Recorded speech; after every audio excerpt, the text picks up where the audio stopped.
Assalamu alaikum wa rahmatullahi wa barakatuh.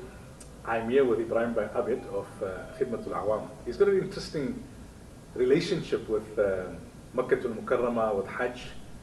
He studied not too far from where we are here in Azizia. So Ibrahim, let's start with that. Assalamu alaikum, and tell us about what brought you here to study and when? Assalamu alaikum.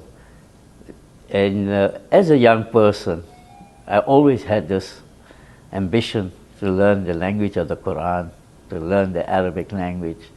And you know, I thought to myself, look, let's get few students, like-minded students that want to learn the language of the Quran. And we got hold of an alim who just graduated from Al-Azhar University, and he was an imam at Newlands Mosque. He was Sheikh Ikramuddin Khan, and he started this class in Fordsburg at the AEL Center. And we had over 20 students doing Arabic. And when these professors from Makkah University came to South Africa, we were engaging with them, and when they went back to Makkah, they sent us 10 scholarship to come and study in Makkah. Normally, they would send students wanting to do Islamic studies and things like that would go to Medina. The people that were interested in engineering and MBA and things like that, they would send them to Jeddah. But we were the very first South African students that were allowed to study here at al-Qurā, that's now known as Jamia al-Qurā. In the old days, it was known as Jamia Malik Abdul Aziz. So how different is now the whole surrounds to that time when you came here? When the place we were staying was a little area that had homes built around, and when you stood on my balcony on the rooftop, or the sutuk on the rooftop, on the right, if you looked, we looked at the big Jamara, and on the left we saw Jabal Nur. In between, it was just desert and nothing else.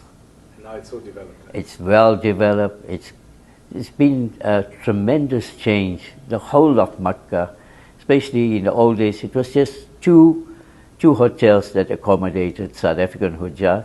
One was Kogir, and the other one was Sulaimaan Mimish. The Malay community used to go to Sulaimaan Mimish because Aisha Buli was there from Cape Town. She married the Arab by the name of Sulaimaan Mimish, and they used to take care of Ḥujjāj from the Cape, and Kogir used to take care of all the Indian communities that were coming for Hajj. So you performed your first Hajj in 78, right? Yeah. And you've come now in recent years with Khidmatul Awam for Hajj. How different is Hajj now, and how similar? In the old days, the Haram itself was much smaller.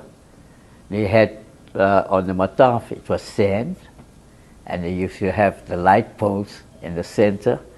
So when you're making tawaf as well, you had to bypass the thing split up where the poles came, and we used to make tawaf like that. It was barefooted, and it was all stones, pebbles. In the sand and stones? Yes. Wow. No marble at all. And today we complain when your feet hurt a bit on the marble. Yeah, people used to make it on stone.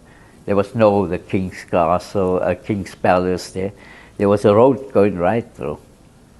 And we used to stay at this place called Shisha, which was not very far from the university. It was in Azizia.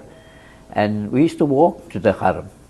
It's a 12-kilometer walk.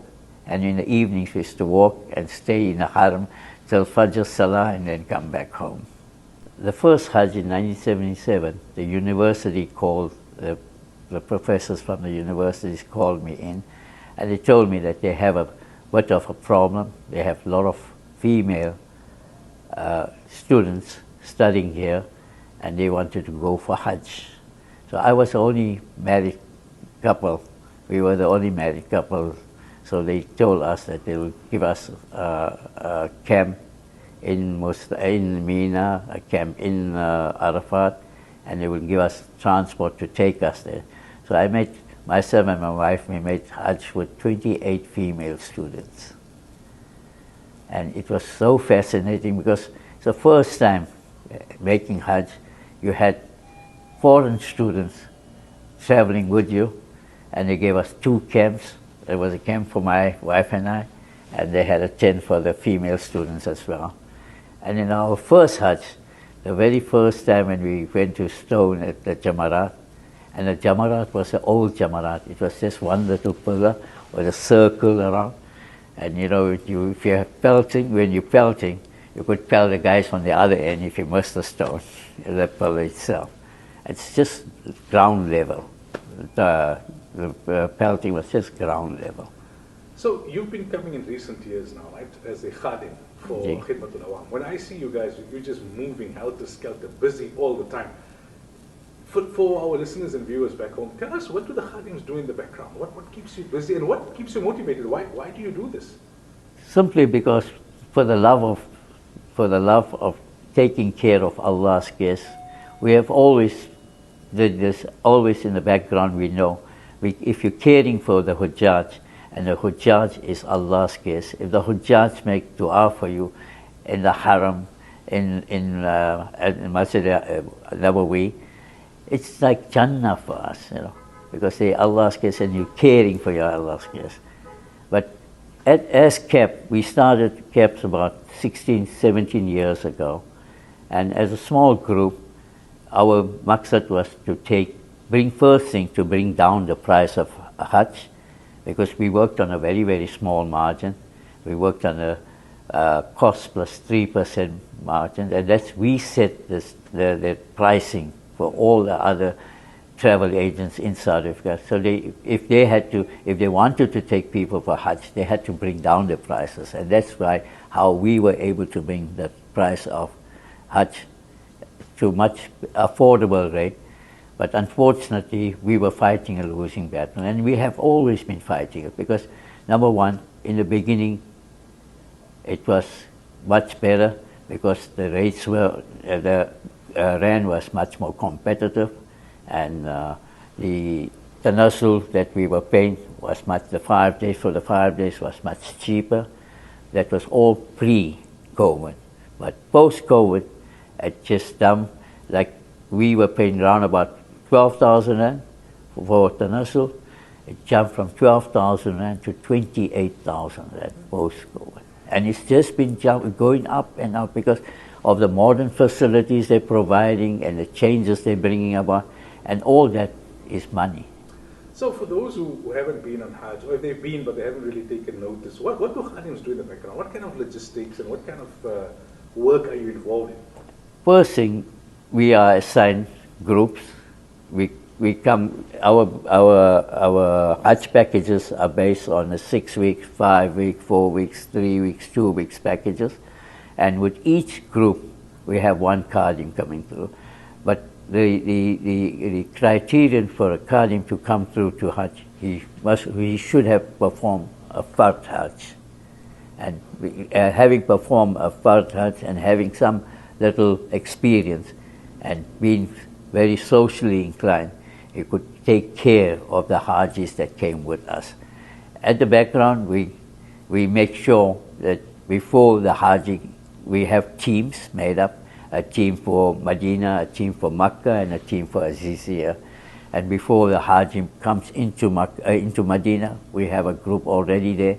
The group checks out the hotels, makes sure everything's fine, and the Hajj can be comfortable when they come into Medina. And then from Medina, the Khadims, they get involved, moving and making the Umrah to Makkatul Mukarramah. So each Khadim travels on the bus with his Ḥujjāj.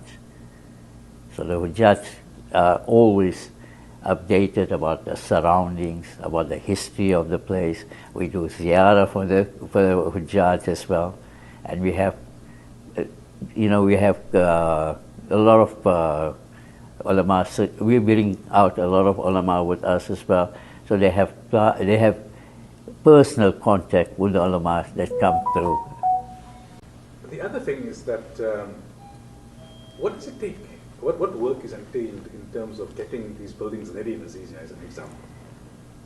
It's very intense. We work a year ahead in securing buildings here.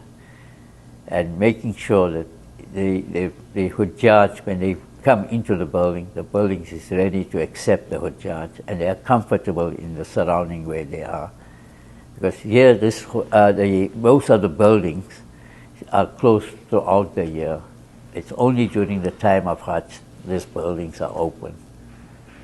So before we move in, we check the building from the rooftop right to the bottom, making sure the water is there, the toilets are flushing. Because when we first flush the toilet, it's all rust that flows out. Even the water is brownish. So all that is done by the Khadims. MashaAllah. Brahma, Jazakallah for talking to us. We really appreciate it. Shukran, shukran.